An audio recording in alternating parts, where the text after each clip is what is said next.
You ask Tiger to solve. This deals with linear equations with one unknown. The final result is x equals 12. Let's solve it step by step.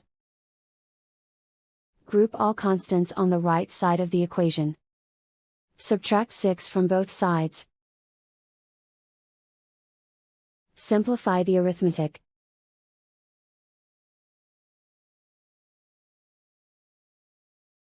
Isolate the x. Divide both sides by 3. Simplify the fraction.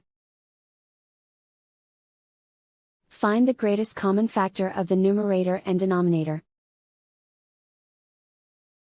Factor out and cancel the greatest common factor. And so the final result is x equals 12.